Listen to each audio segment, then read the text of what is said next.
여기 53번 경전 내용은 저번 초하루 때 했던 경전 내용하고 같습니다.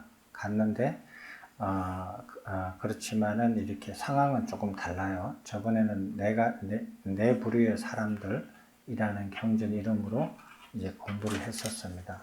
근데 내용은 같지만은 상황이 달라서 한번 이렇게 공부를 한번 해보시겠습니다. 읽으시면 쭉 다 아실 거예요. 자, 같이 한번 읽어보시겠습니다. 이와 같이 나는 들었다. 한때 세존께서는 고향 가필라 바투에 있는 니그로다 원림에 머무셨다.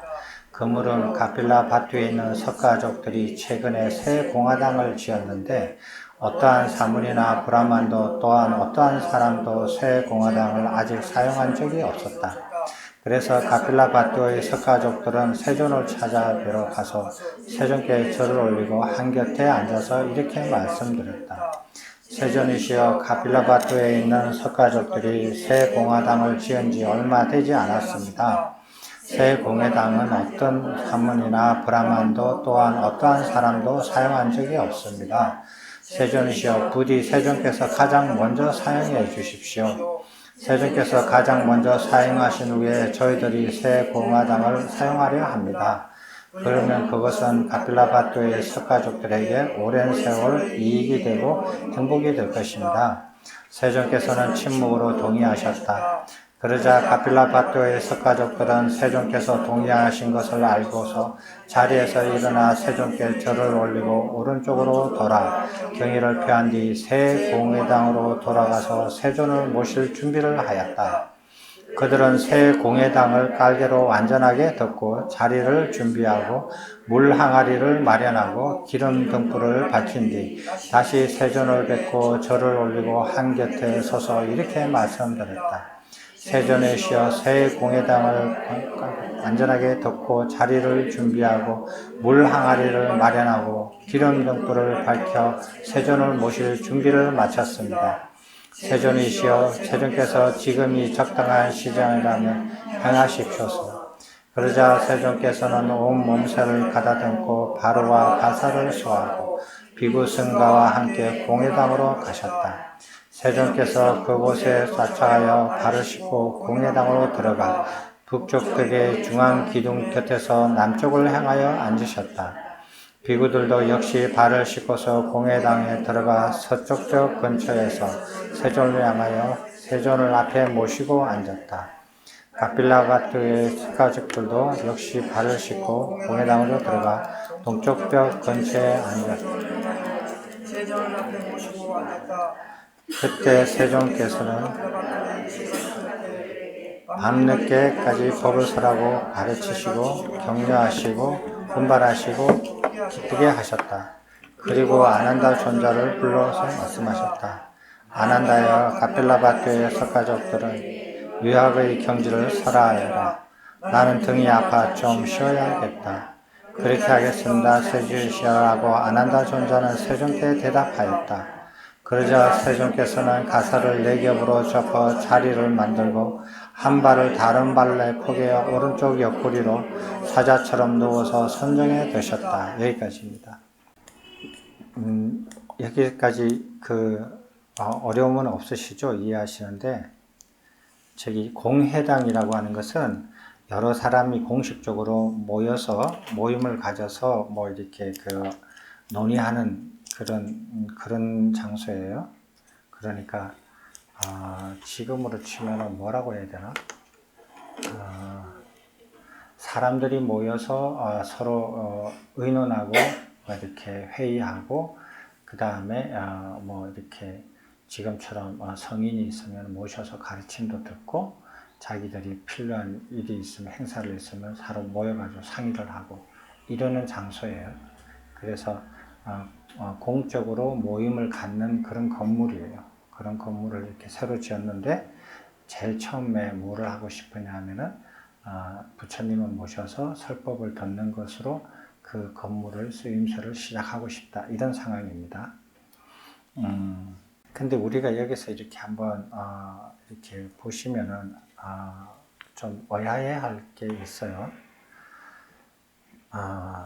여기 이제 카필라바토니까 저기 그 부처님의 고향이거든요. 근데 거기는 티베트 저기 뭐야 히말라야 산맥 그 인도 대륙에서 히말라야 산맥 그 들어가는 이렇게 그 산악 지역이에요. 산악 지역인데 여기서 이렇게 이제 행사를 하는데 마을 사람들이 전부 다 큰 행사를 하는데 큰 건물을 지어서 이제 그거를 이제 완공하는 첫 행사를 테이프를 꽂는 그런 행사잖아요. 행사를 하는데 우리가 생각을 하면 상식적으로 생각하면 뭐 오전에 한다든지 아니면은 뭐 점심 먹고 나서 한다든지 점심 직전에 한다든지 뭐 그렇게 해서 뭐 낮에 할 것 같잖아요. 근데 밤에 합니다. 밤에 해요. 밤에 하면은 불도 켜야 되고 오고 가고 길도 어둡고 위험할 텐데 그 기름이 굉장히 귀한 그런 시절인데도 불구하고 밤에 불을 켜놓고 이렇게 밝혀서 이렇게 부처님을 모셔서 설법을 들어요. 근데 이 당시에는 보면 다른 경전에도 그렇듯이 낮에는 별로 이렇게 그거 큰 설법을 하는 게 별로 없어요. 많은 큰 설법은 다 어두워져서 횃불을 밝혀놓고 해요.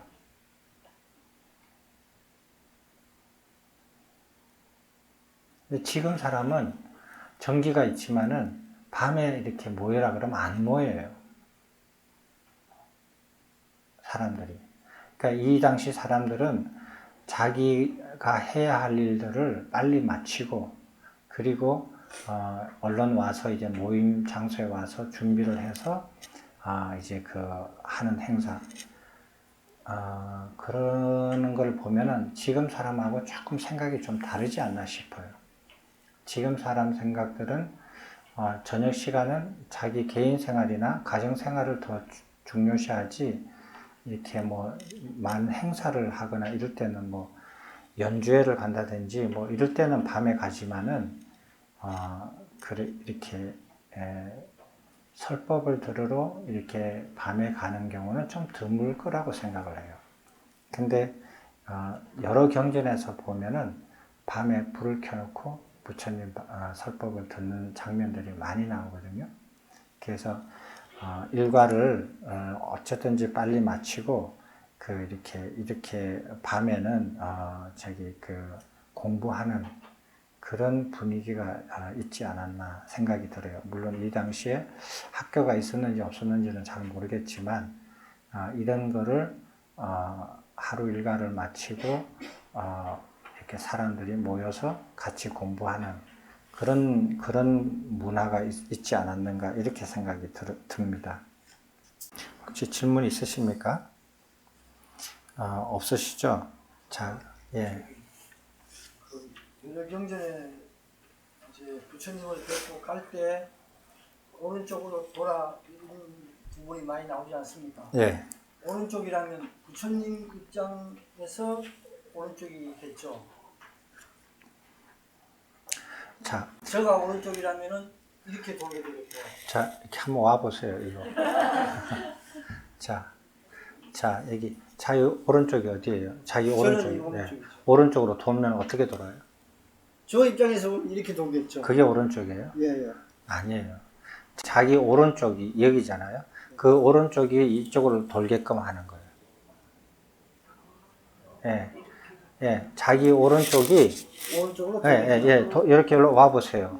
이렇게 오면은 자기 오른쪽이 이렇게 돌잖아요. 오른쪽으로. 방향이 아니고요. 자기 기준으로 오른쪽. 아니, 부처님도 오른쪽이죠. 예. 부처님도 오른쪽이에요. 그러니까 자기도 오른쪽이고 부처님도 오른쪽인데 그 오른쪽이 뭐냐 하면은 자기 오른쪽으로 이렇게 도는 거예요. 자기 오른쪽으로. 되셨습니까? 예. 예? 그러니까 이 자기 오른쪽이 부처님을 향하도록 계속 이렇게 도는 거예요. 이렇게 돌면서, 그러니까 앞을 해서 이렇게 옆으로 돌죠. 그러면 어깨와 어깨가 맞대잖아요. 뒤로 돌 때는 등과 등을 대지 않는다는 소리예요. 부처님 등을 자기 오른쪽으로 대고 돈다라는 거예요. 무슨 말인지 알아요? 네. 부처님께서 이렇게 앉아 계시면,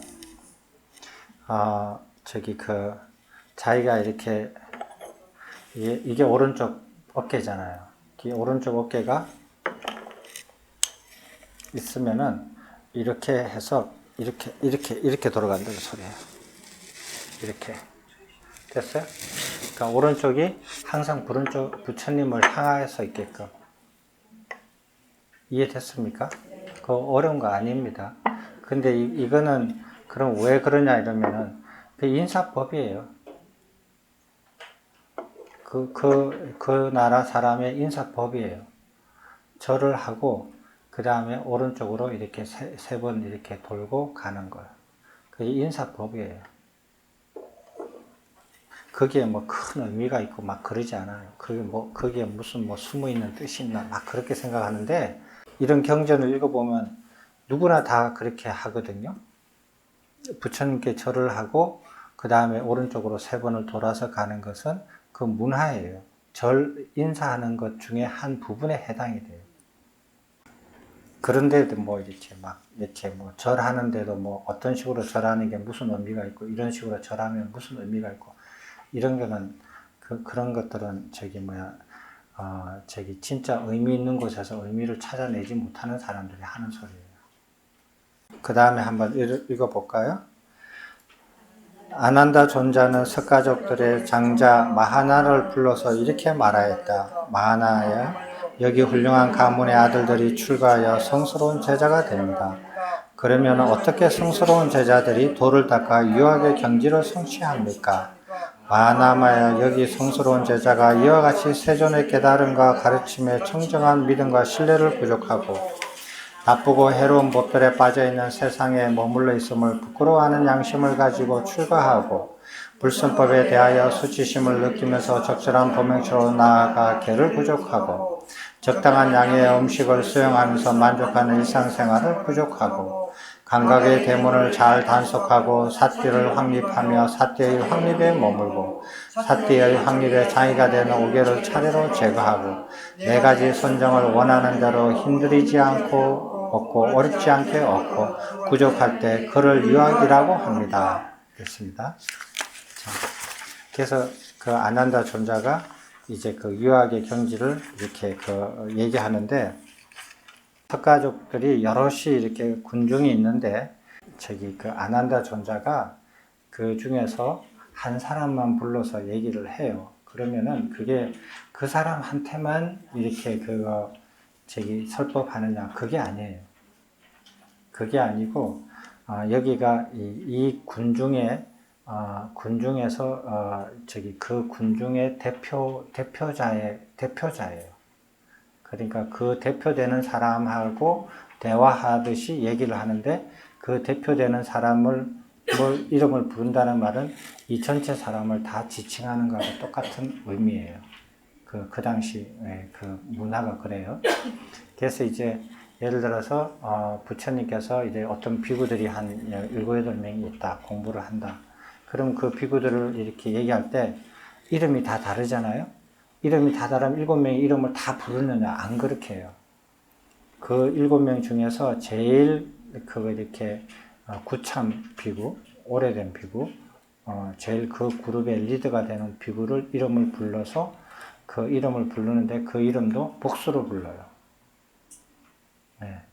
그 이름은 한 사람인데, 그래서 그렇게 해서 그 전체를 지칭을 하는 그런 문화가 있어요.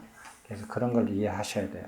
그래서 아난다가 이 한 사람한테만 빠져서 얘기하는 게 아니라 그 군중을 대표하는 사람의 이름을 부름으로써 그 군중 전체를 불러서 이렇게 설법하는 그런 형식이에요. 이 당시의 사람들의 형식이에요. 그건 이해하셔야 됩니다. 이렇게 해서 이렇게 할 때 유학이라고 합니다. 이렇게 이제 요약을 하고 그 하나하나를 이제 설명을 합니다. 자, 그 다음에 한번 읽어보시겠습니다. 마하나마여, 그러면 어떻게 성스러운 제자는 세존의 가르침에 믿음과 신뢰를 부족합니까?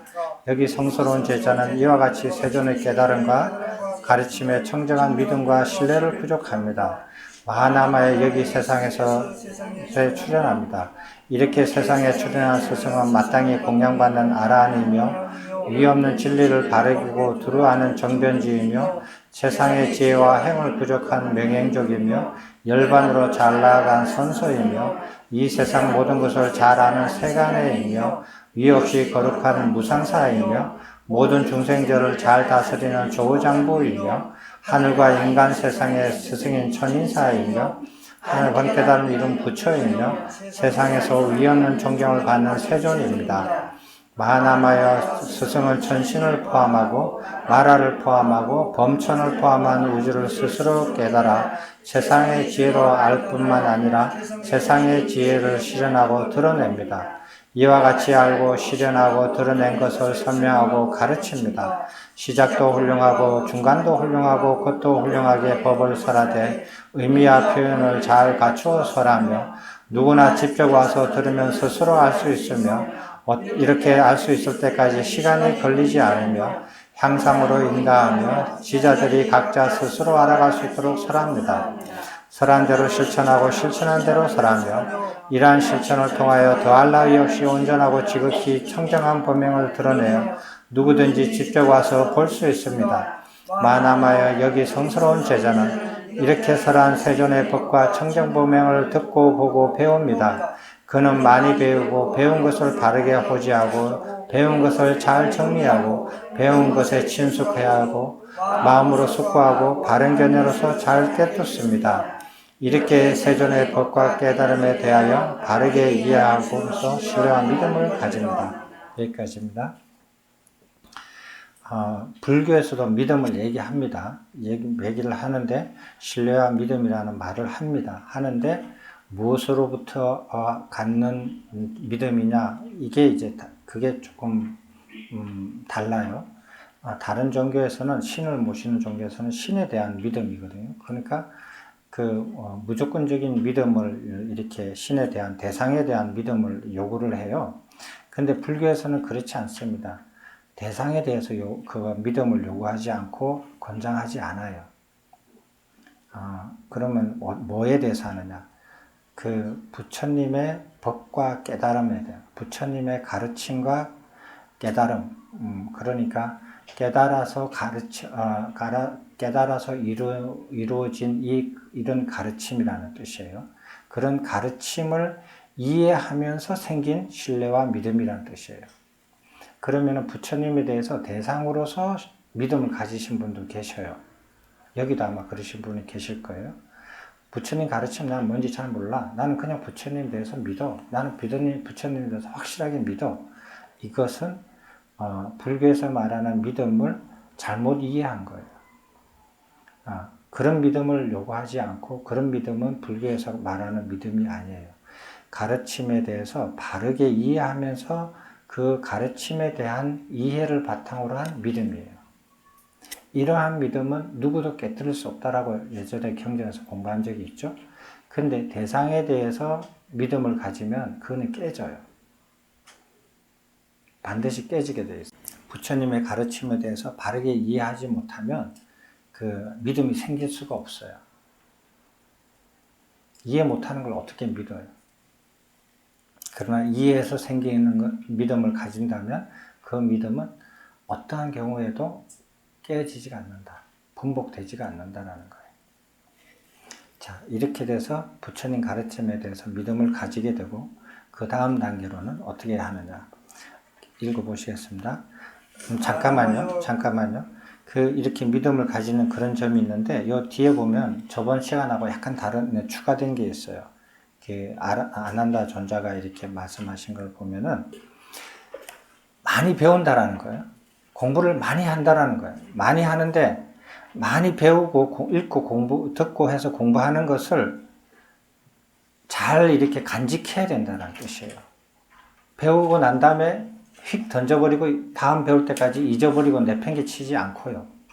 대부분 사람들은 딱 공부할 때 했으니까 딱 내팽개쳐요. 그 다음에 다음 공부할 때까지. 그래서 어떤 사람들은 여기 와서 그룹 스터디에서 공부하고 집에 갈 때 책을 안 가져가요. 그 내팽개치는 것이 어떻게 내팽개치는가를 보여주는 전형적인 케이스예요. 와서 공부 딱 하고 끝나면 딱 내팽개치고 가버려요. 그게 내팽개친다는 뜻이에요. 그렇다면 배운 것을 배운 것을 호지한다라는 거예요. 그러면은 배운 것을 자기가 그거 다음 배울 때까지 간직하고 그것을 언제든지 다시 궁금하고 생각나면 의문이 생기면 펴볼 수 있게끔 자기가 가져갈 뿐만 아니라 오늘 배운 것을 잘 정리해 가지고 잊어버리지 않게끔 항상 그걸 보고 기억할 수 있게끔 한다라는 뜻이에요. 호지하고 배운 것을 잘 정리하고 배운 것에 친숙해하고 한 번 배워서 친숙하지 않는다. 두 번 배워서 두 번, 세 번 반복하면서 그게 친숙해져야 된다. 친숙해지지 않으면 이렇게 자기가 배워서 아는 것도 물어보면 대답을 못해요. 친숙하지 못해가지고. 그리고 마음으로 항상 숙고해야 된다. 무엇에 대하여? 배운 것에 대하여. 항상 마음으로 숙고하고 그 다음에 바른 견해, 바르게 이해한 것으로서 바탕으로 해서 그 가르침 전체를 꿰뚫어야 돼요. 이게 바르게 이해하는 과정에 있는 사람이 이렇게 해야 된다는 거예요. 많이 배우고 배운 것을 잘 이렇게 간직하고 그리고 배운 것을 잘 정리정돈하고 남이 정리정돈하는 게 아니라 자기가 정리정돈해야 자기가 보면 알죠. 그 다음에 배운 것을 계속 친숙하게 해야 돼요. 그냥 자기 피와 살이 돼야 돼요. 배운 것이. 그리고 마음으로 깊이 생각하고 그 다음에 그렇게 해서 바른 견해, 바른 안목을 가져서 그 전체를 가르침을 꿰뚫는다 이 소리예요. 이런 거 뭐 이렇게 깨달은 사람만 하는 거 아니고 도인들만 하는 게 아니고 누구든지 이렇게 해야 된다는 거죠. 부처님의 가르침에 대해서 믿음을 가지려고 한다면 이게 제 1단계예요. 제일 처음에 해야 되는 단계예요. 자, 두 번째 읽어보시겠습니다. 마하나마야, 그러면 어떻게 성스러운 제자는 출가합니까? 여기 성스러운 제자는 이러한 신뢰와 믿음을 부족하면서 위없는 진리와 그 진리를 구현하는 구도자의 길에 대하여 다음과 같이 깊이 사유합니다. 제가자의 생활이란 갖가지 일로서 실타래처럼 얽혀져 번거롭고 고단한 길이지만 출가자의 생활이라 허공처럼 막힘이 없고 열려있는 길이다. 제가자의 생활을 영위하면서 더할 나위 없이 온전하고 지극히 한 보명을 실천하는 것은 쉽지 않으며 나아가 청정 보명을 성취하는 것은 어려운 일이다. 그러나 출가자의 생활을 영위하면서 더할 나위 없이 온전하고 지극히 청정한 보명을 실천하는 것은 쉬운 일이며 나아가 청정 보명을 성취하는 것은 가능한 일이다. 그러므로 이제 머리와 수염을 깎고 물들인 옷을 입고 재산이 적금 만큼 간에 모두 다 버리고 부모 형제와 일가 친척들도 적금 만큼 간에 모두 다 버리고 집을 떠나 출가하리라. 그리하여 출가자의 생활을 시작하리라고 사유하여 출가합니다.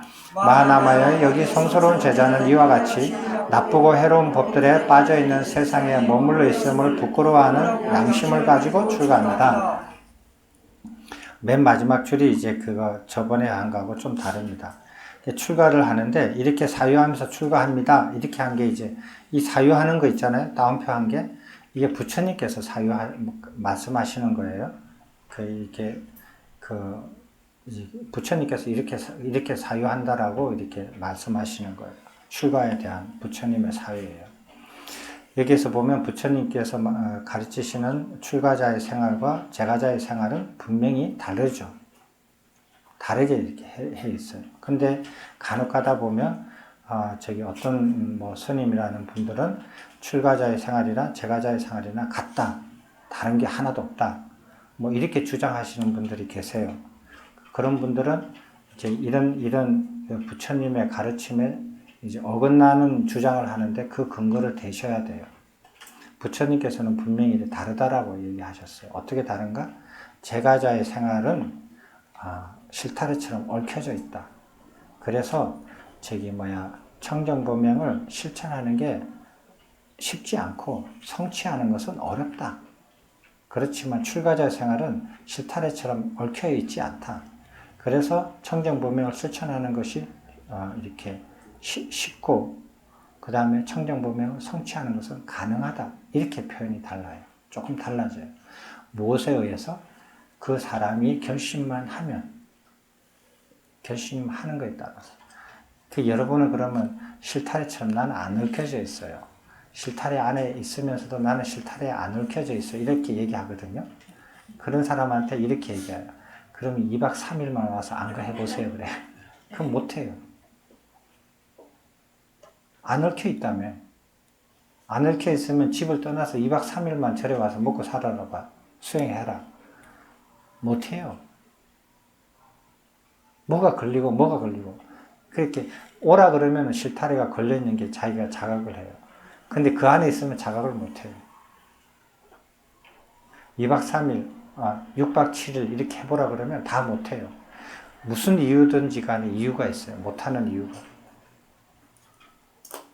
근데 자기가 하기 싫어서 뭐 핑계를 대는 거는 뭐 이해가 되지만 자기가 하고 싶은데도 불구하고 이런 실타래가 얽혀지고 설켜져서 못 온다라고 하거든요. 그게 증거인데도 불구하고. 그래서 쉽지 않고 어려운 일을 쉽고 가능한 일로 바꾼다. 뭘로? 마음만 먹으면. 그래요. 근데 이제 여기서 보면은 그 아난다 존자가 이렇게 추가한 한 마지막 문장은 뭐냐면은 이 세상에 머물러 있는 것이 부끄럽다 이거야. 왜? 세상에는 해로운 법으로 가득 차 있으니까. 해로운 법에 빠져 있는 이 세상에 머물러 있는 것 자체가 이렇게 수용할 수 없다. 그래서 거기에 빠져 있는 것이 부끄럽다. 그런 양심을 가지고 출가를 한다. 그럼 출가 안 한 사람은 그런 양심이 없다라는 거예요. 거꾸로 얘기하면. 이 문장이 지금까지 안 보던 문장이에요. 예, 안 보던 문장이죠. 예. 그래서 이제 그런 걸 이제 보시죠. 그러니까 안 보는 문장이 하나씩 나오면 거기에 대해서 뭐 새로운 것들을 하나씩 느껴보시는 거죠.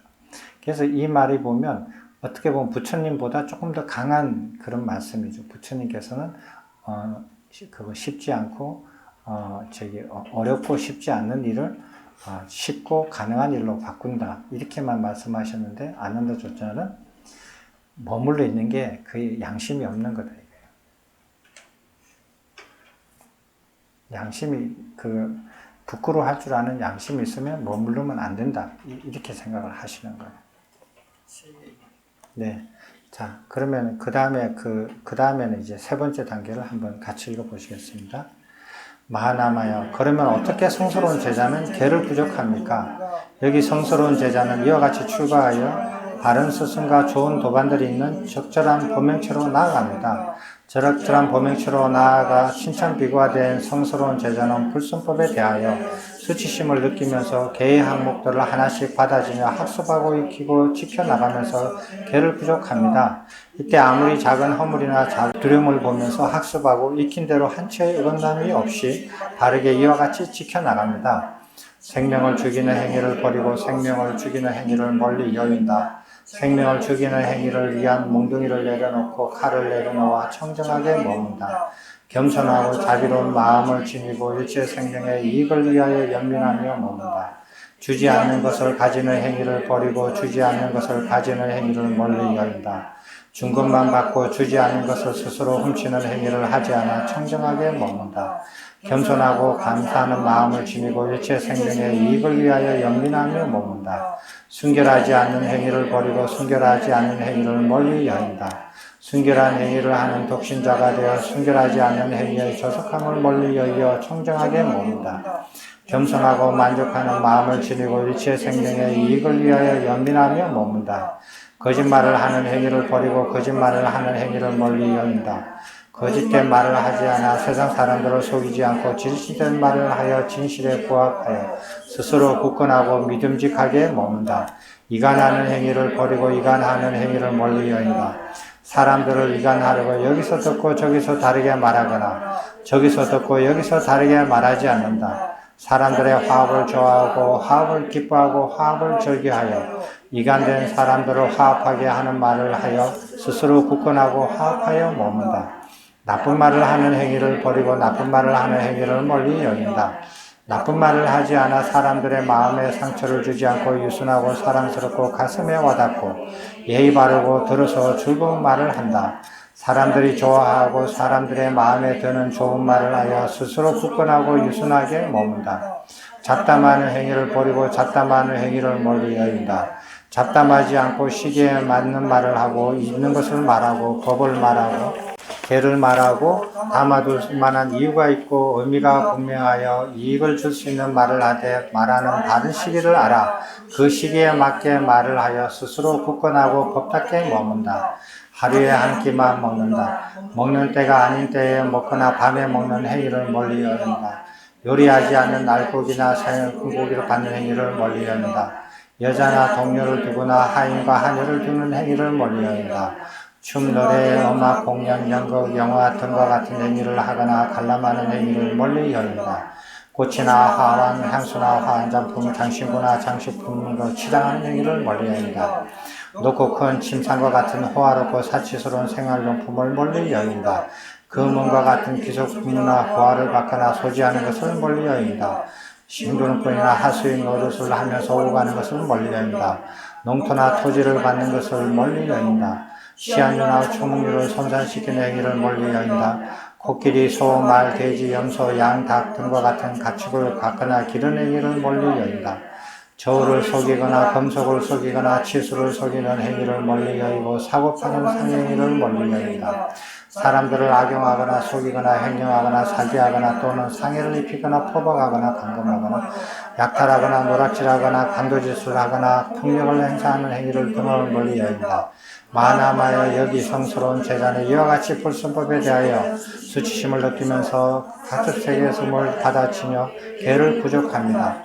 이렇게 개를 부족한 성스러운 제자는 비록 세상 사람들이 비난하더라도 내면으로 비난받지 않은 행복을 경험합니다. 여기까지입니다. 이렇게 개를 지킨다고 이렇게 설명을 합니다. 근데 이렇게 이제 개를 지키는 것 중에서 이렇게 개를 지키지 않고 불순법을 행하면은 그게 수치심을 느껴야 된다. 그래서 수치심을 느끼기 때문에 그걸 하지 않는다. 이렇게 이제 추가해서 아난다 존자가 또 설명을 합니다. 자, 그 다음에 네 번째 단계는 어떻게 되느냐 한번 보십시오. 마나마야 그러면 어떻게 성스러운 제자는 만족한 일상생활을 부족합니까?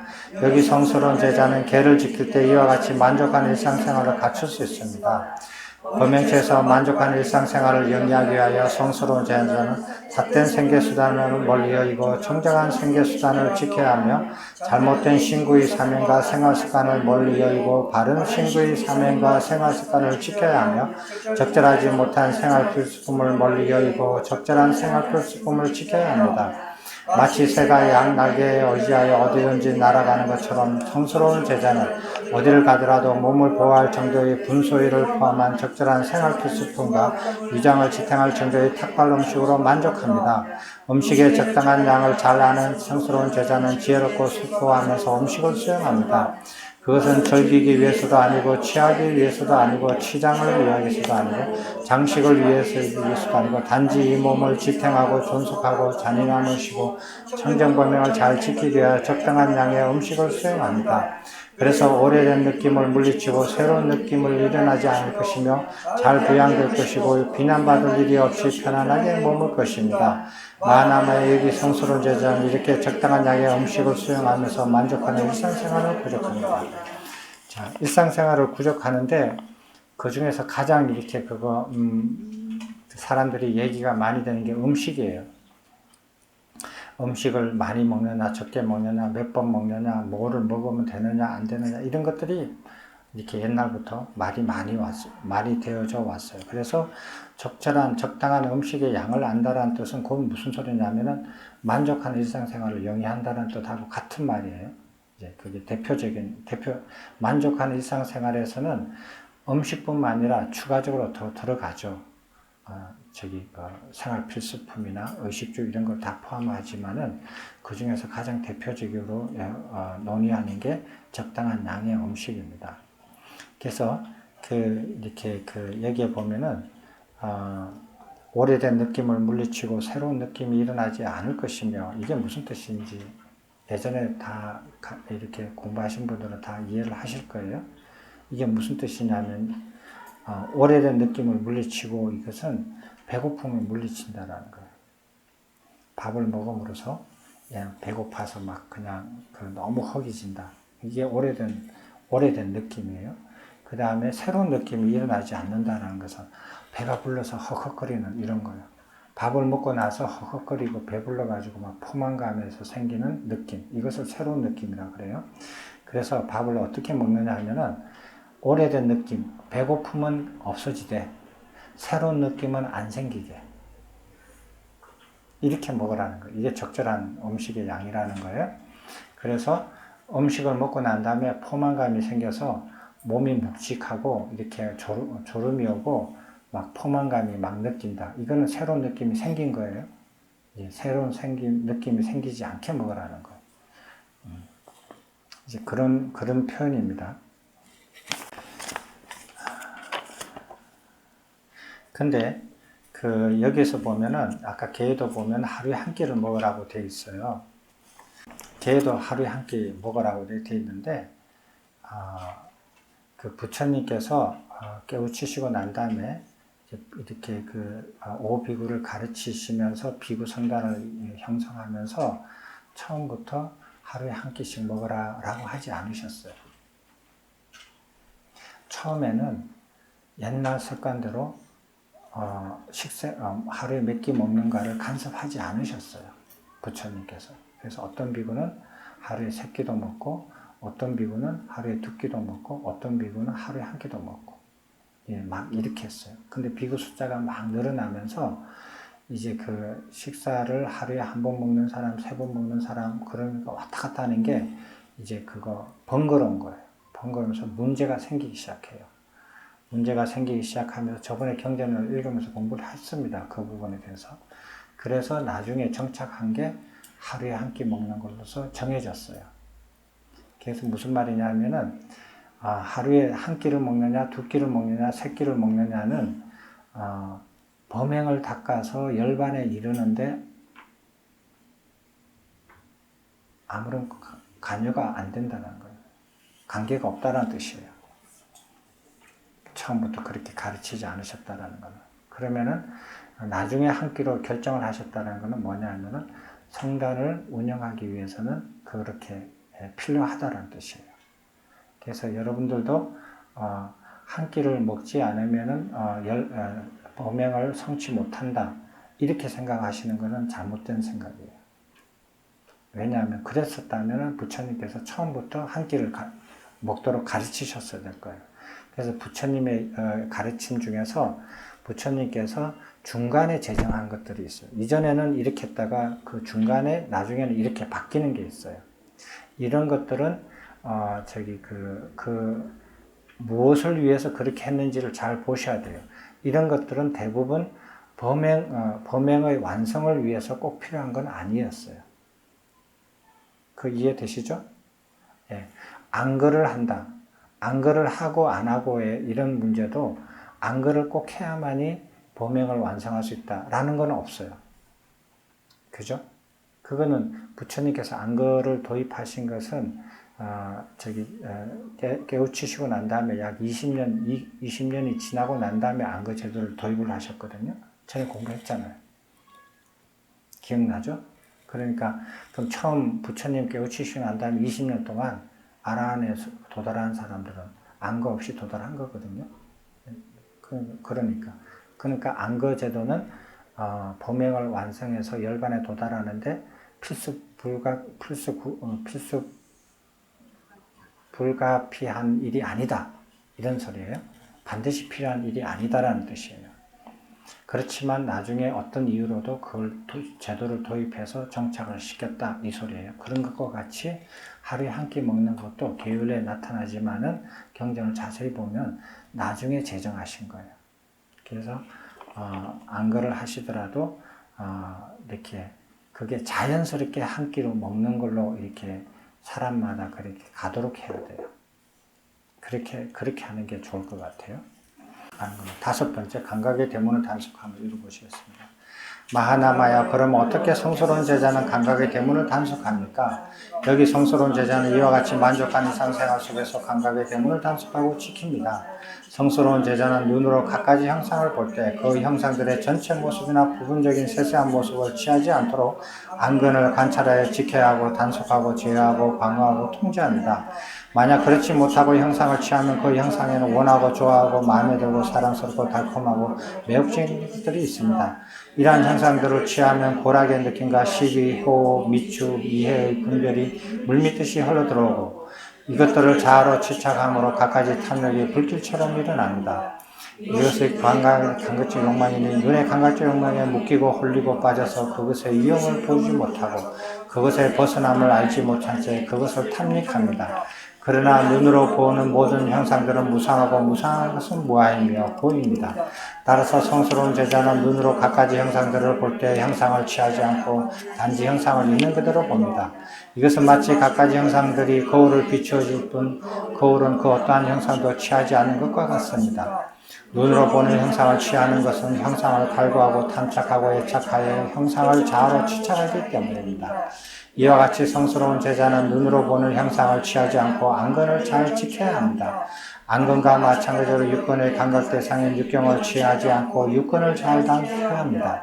만약 육경을 취하여 감각의 욕망이 생기거나 있으면 육근의 단속을 통하여 감각적 욕망을 통제하며 아직 일어나지 않은 감각적 욕망이 지속적으로 일어나지 않도록 성스러운 제자는 열의를 가지고 육근을 잘 지켜나가야 합니다.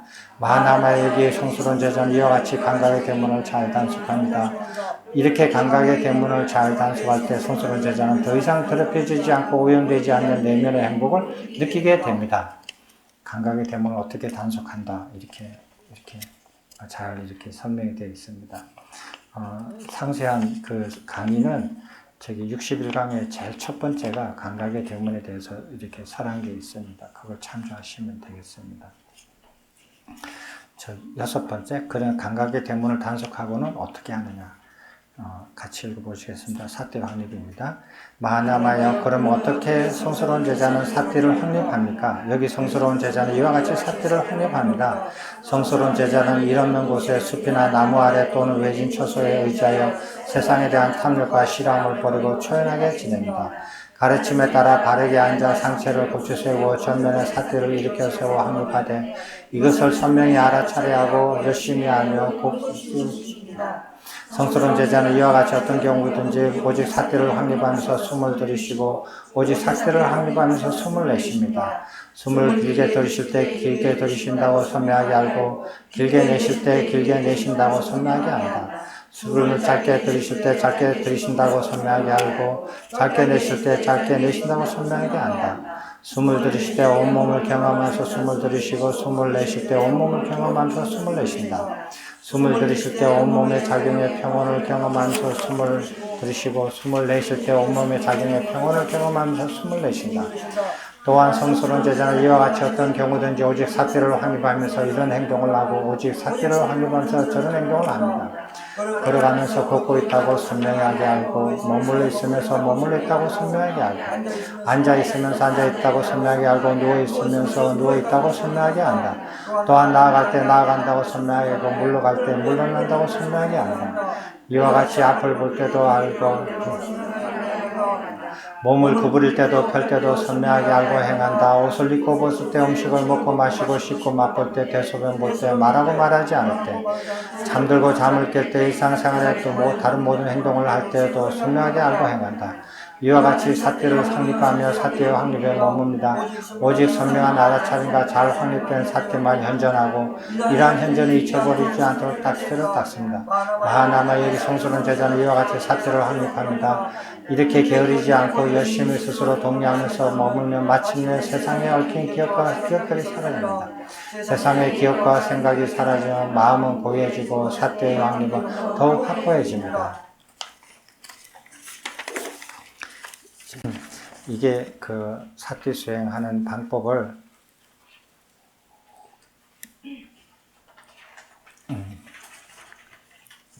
신념처럼 이렇게 설명해 놓은 부분들입니다. 이 부분들에 보면 걷고 있으면 걷고 있다고 선명하게 알고 머물러 있으면 머물러 있다고 선명하게 알고 앉아 있으면 앉아 있다고 선명하게 알고 누워 있으면 누워 있다고 선명하게 안다. 이것을 나중에 후대 사람들이 북방불교에서 뭐냐면은 행주자화라고 번역을 했어요. 행은 걸어가고 있고 주는 머물러 있고 좌는 앉아 있고 와는 누워 있다 이렇게요. 행주자화. 그 다음에 어묵동정이라고 되어 있어요. 어묵은 말할 때 말하지 않을 때, 움직일 때 움직이지 않을 때. 근데 여기 그 뒤에 거는 앞에 행주자화처럼 네 개로 딱 이렇게 만들 수가 있는 게 아니에요. 앞을 갈 때도 앞을 나아갈 때, 물러날 때, 앞을 볼 때, 뒤를 볼 때, 몸을 구부릴 때, 펼 때, 옷을 입고 벗을 때, 음식을 먹고 마실 때, 대소변 볼 때. 이런 거는 한문으로 번역이 안 되죠. 너무 많으니까. 그래서 거기서 두 가지를 하는 거예요. 말하고 말하지 않을 때 이거 하고 그 다음에 몸을 움직거릴 때 움직거리지 않을 때 이렇게 해서 대꾸를 만들어 가지고 앞에 행주자화와 대꾸되는 네 자를 생략해서 이게 상세한 건데 생략을 해버려요. 그렇게 이제 이 부분을 그렇게 해석한 거예요. 북쪽에서는. 그래서 중국에서 이렇게 번역할 때 우리는 이 부처님께서 이렇게 설법하신 빨리어 이 경전은 우리처럼 의성어예요. 의성어거든요. 그래서 빨리어를 한국어로 곧장 번역하는 게 더 편해요. 같은 의성어니까. 근데 의성어는 소리로 이렇게 뜻을 나타내는 거라서 이렇게 설명이 구체적이고 상세하고 또 반복적이에요. 근데 중국 사람들은 그 의성어가 아니에요. 그 뜻글자거든요. 뜻글자라서 반복되는 걸 싫어해요. 그 반복되면 헷갈려요, 그 사람은. 그리고 상세하게 이렇게 막 이렇게 설명하는 것도 싫어해요. 글자 하나하나가 뜻이 있기 때문에 그 사람들은 좀 추상적이고 좀 간략하고 이런 걸 좋아해요. 글 자체가. 그래서 이런 거를 번역할 때는 다 털어버려요. 그래서 중국어 번역하는 거하고 원래 빨리어 경전하고 비교해 보면 확 줄어들어요. 그 언어가 가지고 있는 특징 때문에 그래요. 물론 성향도 그 언어를 쓰는 사람들의 성향도 다르고요. 그리고 또 번역할 때의 사람들의 마음 태도도 다르고. 근데 그런 한문을 가지고 다시 한글로 번역해 놓으면 이렇게 무슨 소리인지를 잘 몰라요. 세밀하게 알 수가 없어요. 대충 무슨 소리 하는지는 알아요. 대충은. 근데 그걸 가지고 자기가 인생을 걸고 목숨을 걸고 수행을 하겠다라고 할 때는 좀 부족해요. 한번 겪으니까. 한번 돌아서 언어가 다르게 이렇게, 그리고 문법 구조도 완전히 다르니까. 그래서 빨리어를 한글로 막바로 풀이한 것들이 훨씬 더 우리말에 익숙하고 맞고 우리한테 이렇게 실천하고 공부하기가 더 좋아요. 지금 예를 들어서 이걸 보는 것처럼. 그래서 스님 빨리어를 의성어라고 하는 것보다가 소리 글자로 하는 게 더 적응할 것 같습니다. 의성어. 네, 의성어는 소리를 표현한 글자고 의태어는 행동을 표현한 글자 그렇게 해석이 되고 빨리어를 굳이 우리 한국과 비교할 때는 소리 글자라고. 소리 글자요? 네. 예. 그리고 저거 소리 글자를 한문으로 뭐라고 해요? 근데 이제 우리가 문법적으로 의성어라고 쓸 때는 소리를 나타내는 글을 그리고 쫄쫄 예. 뭐 바람이 생생 예. 뭐 이런 거는 이제 의성어라 그러고 저거 알고 있거든요. 의태어는 뭐 아니. 그거는 맞는 말인데요. 그 어자는 이렇게 단어를 의미하는 거고, 그 문자, 그러니까 문자 전체를 이렇게 표현하는 것도 있거든요. 표음, 또 표의 문자. 포의 문자, 포음 문자, 소리 글자, 뜻 글자. 그래요. 의성어보다는 그래요. 제가 좀 헷갈렸네요. 예, 그래요. 그 뜻은 아시니까. 표음 문자, 표의 문자. 포의 문자. 예, 그래요. 그거 우리말로 하면 소리 글자, 뜻 글자. 예, 네. 알았습니다. 제가 단어를 정정해서 이렇게 배워서 할게요. 예. 자, 그러면은 이제 그리고 마지막에 예. 6번 끝에 마지막에 세상에 얽힌 기획과 생각 그 끝에 그 두 번째 줄 마지막 예. 세상의 기억과 생각이 사라지면 보다도 앞에 지금까지 모든 경전에서 볼 때 세상에 얽힌 기억과 생각이 사라지면 이렇게 계속 표현되어 왔습니다. 예. 그게 이제 여기에 얽힌이 빠졌네. 예, 아, 그래요. 제가 빠뜨린 것 같아요.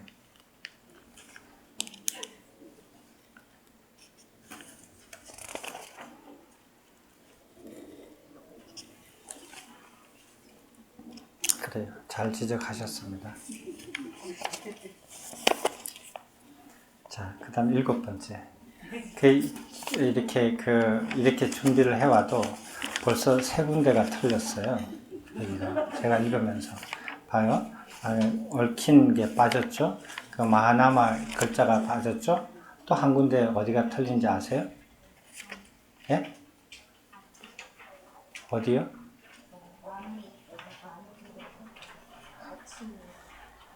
어디가 또 틀린데 또 있어요? 몇 페이지 몇째 줄?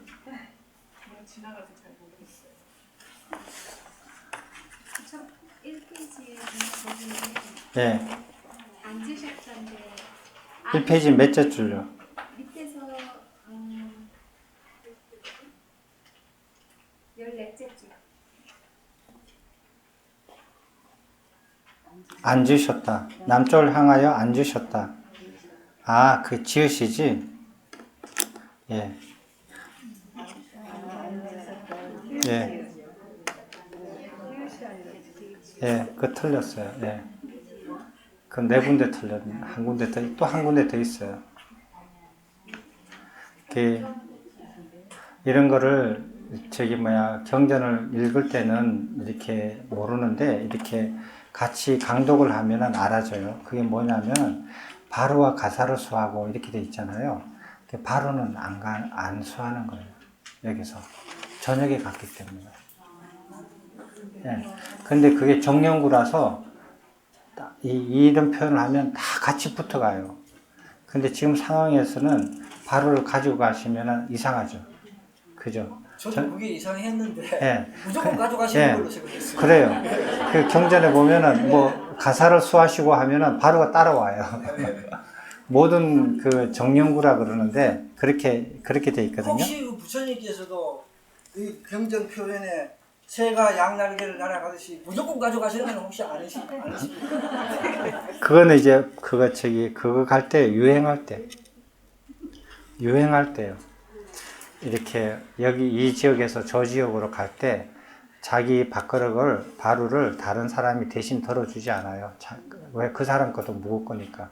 각자는 각자 걸 들고 가죠. 이런 거는 같이 강독을 하면은 틀린 게 보이는데 혼자 앉아 있으면 잘 안 보여요. 자, 5개를 제가 한번 읽어 보시겠습니다.